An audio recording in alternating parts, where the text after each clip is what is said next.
A friend once said to me as I explained a dream, if you've already thought about it this much, you're already procrastinating on just doing the thing. After a year of lurking and researching the collective, Kari finally made the jump into the collective. And to make the investment less scary, she moved into an RV at her parents' house. Within 6 months of joining, she ended up paying herself fivefold back from the investment she made into the program. And a year later, she accomplished a dream that's been on her vision board. She became a homeowner. If you're ready to hear an inspiring story of overcoming limiting beliefs and committing to the life that you want, this is it. Meet Kari.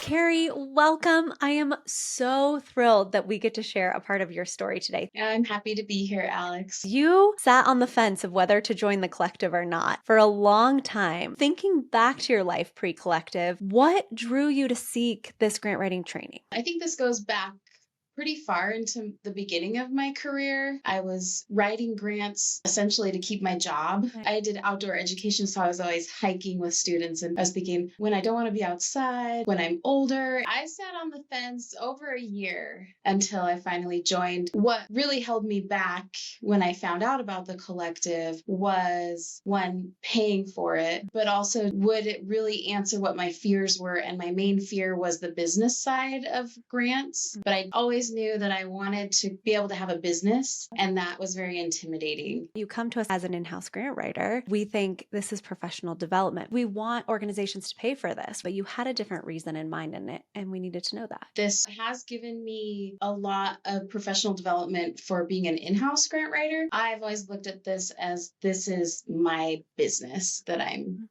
learning how to do. How do you balance being in-house grant writer and also building a business on the side? I do feel dedication and allegiance to my organization, and it's a great place for me to be right now full time. I keep my clientele pretty low. I only have 2 clients on the side, and I just make sure that I understand how much time I'm going to be putting into this side work. There's definitely opportunities I've turned down because I wouldn't have the time. It's easy for me because I'm a little bit more flexible working from home, that I can set this time aside and I'm out of office in my full-time job, but I can have an hour-long meeting over here. I just try to keep them very separate, even though they're both essentially grant writing jobs and client. Take me back to a really challenging moment in this journey. Moving forward was the tricky part for me in actually joining the collective. And the next biggest challenge would be advocating for myself. We do a lot of work around mindset and limiting beliefs. And I feel like I had done some mindset work,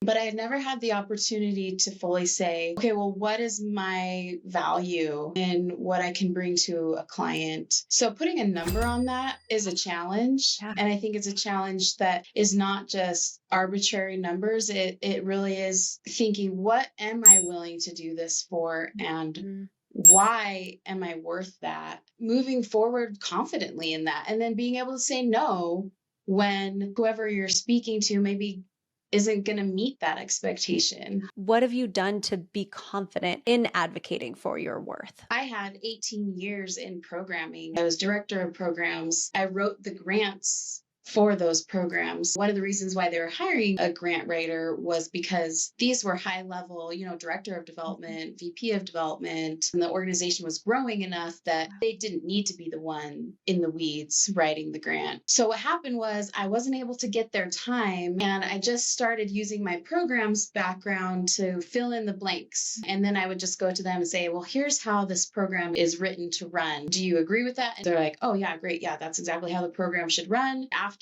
joining the collective and doing some of this mindset work, I realized that my value wasn't in the grant writing itself. I've taken the thought process of what goes into a program because of my background, and I've allowed them to have more time to do other tasks that they need to do. I printed out my job description and I rewrote an associate director level position and a director level position, just showing what I was doing. And I'm not supervising anyone, so I'm not director level, but I am now an associate director of grant and program development. I changed the title. It really shot me up into a different pay scale. And I was just able to advocate for myself and say, here's what I'm doing. And this is higher level work than you telling me to put in a grant and I just write it out. It was the experience that I had. And I really encourage anyone to utilize the experience that you have, whether you're at the beginning of your career or not. There's something that you have that you can elevate your work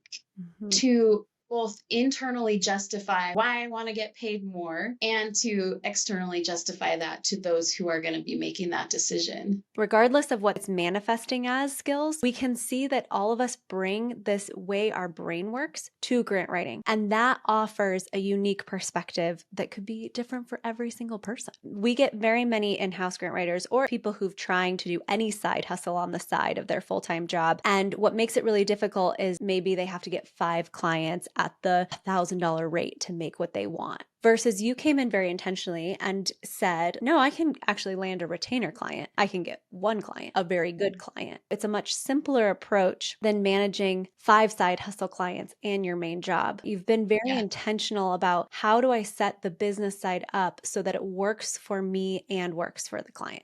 Yes. And that's exactly what I did. I got one really good retainer client. That one is the one that I imagine will be a very long-term client. Every now and then I kind of do something smaller. That does help with the time management. I kind of know what this one client on retainer needs. And then I also know what my full-time job is expected of me. What you're most proud of in this journey? I will say that my method was a little bit more extreme than other people will do, but it worked for me at the time. I ended up moving out of the place that I was renting and I got a trailer and I threw it on my parents in their yard. My bills significantly reduced. Number one, that made joining the collective, financial part was taken care of because I had already been paying that in rent. Not only did I move into a trailer, but I also had a really big breakup.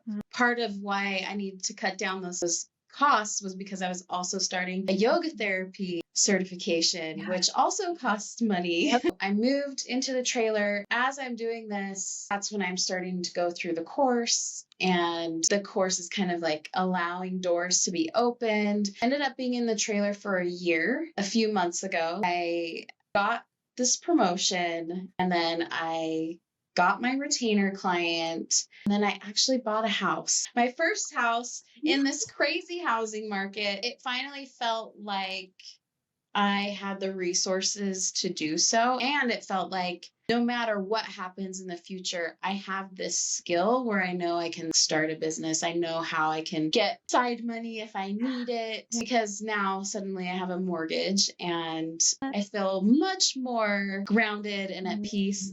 I have my own space and I've lived a pretty transient life. It's just a new phase. And I think it's going to allow me to continue to grow and build a business because I feel so solid in the foundation that I've created. At the same time, anything can happen in life. And I just know I'll be okay financially. It's just this incredible example of putting you first. And then to have that manifest in a house that, did you put that on your vision board? Yeah. I did. I just could cry. It is so incredibly cool. And I think that foundation and that security will help you thrive. You've accomplished so much. When I look back, all of that was hard, but it also just felt like the path to get me to where I wanted to go, even though we create these vision boards, but they're not tangible at all.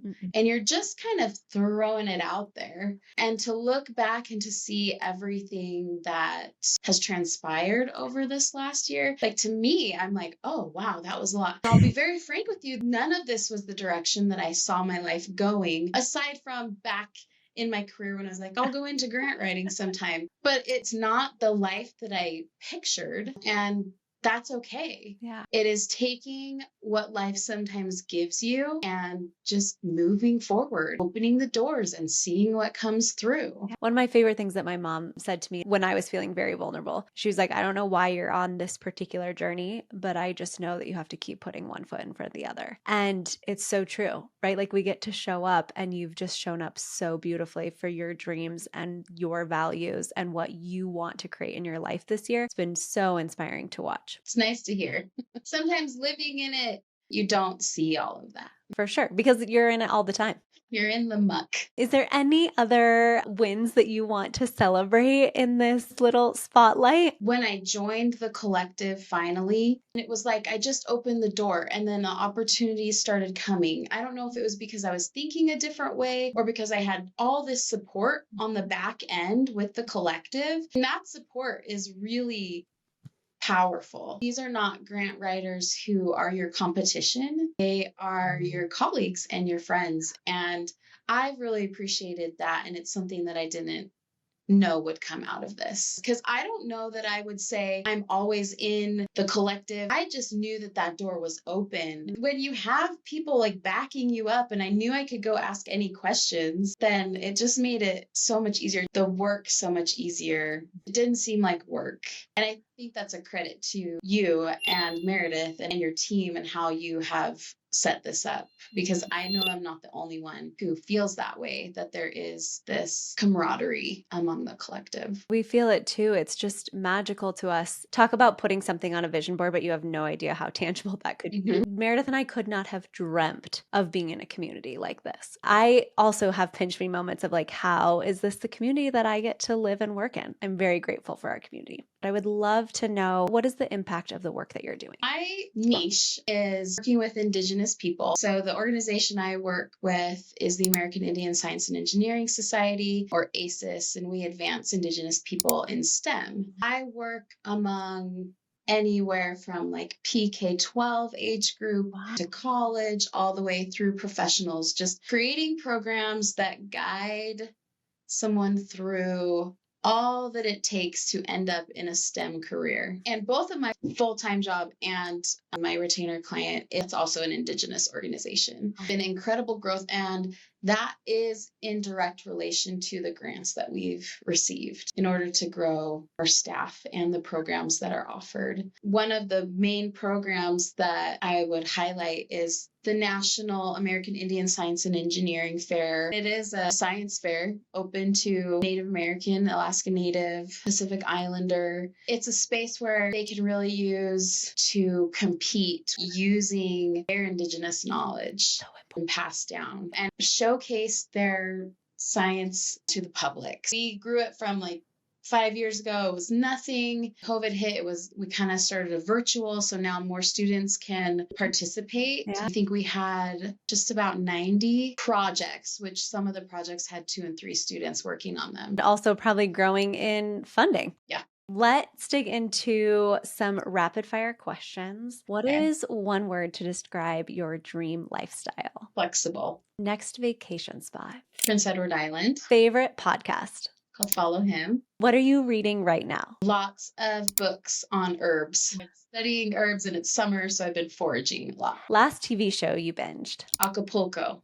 What is your superpower? Positivity. I would agree with that. I also think one of your superpowers is being able to separate the emotion from the facts. Loop back around to when you were advocating for yourself for the job promotion in your in-house, and you went through a period of feeling really high emotions around that. You then being able to come through that and say, no, like this is the job that I'm doing. Here's the responsibilities. That's what this salary should be commensurate of. And it just really impressed me how you could hold both of those things and then move through and present things with it being really like loosely held, free of drama, and yet very factual and very honoring of what you wanted. So I would add that as a superpower. I've learned so much about myself just talking to you about it. Excellent. Good. Well, you're such an inspiration to Meredith and I and to so many in the collective. So thank you so much for sharing a little bit of your story with us today. Thank you for having me. And again, thank you for creating this space where we can do this. You are so welcome. Thank you for being a part of it.